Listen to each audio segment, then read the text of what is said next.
Là où ça bouge est à l'IMEC pour vous parler de l'exposition Internet La Grande Guerre en archives pour le 100e anniversaire de l'armistice.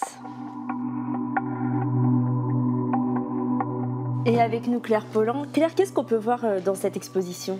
Alors on peut voir un certain nombre de documents qui sont dans nos fonds d'archives, en particulier des photographies. Les premières photographies faites sur plaques de verre, donc on imagine que pendant la guerre, ça ne devait pas être simple de transporter le trépied, l'appareil avec les plaques de verre. Mais on a des photographies de tous les grands écrivains dont on a les archives, et en particulier Jean Paulhan, Henri Bernstein, Louis-Ferdinand Céline.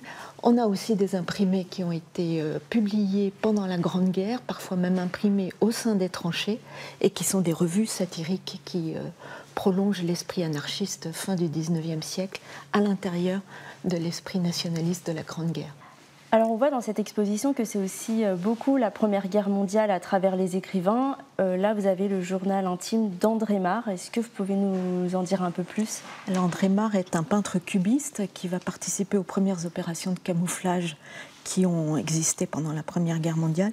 Et il a eu la miraculeuse idée de tenir son journal qu'il a illustré avec des gouaches, des aquarelles et même des photographies qui sont collées jour après jour. Alors on voit à la fois la progression de son unité et en même temps les événements qu'il traverse et qu'il note tout de suite par le dessin.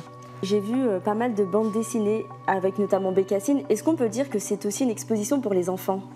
En partie pour les enfants, mais en tout cas à travers Bécassine et certains abécédaires, on peut montrer la politique de propagande du gouvernement français qui faisait en sorte que les enfants comprennent l'effort de guerre.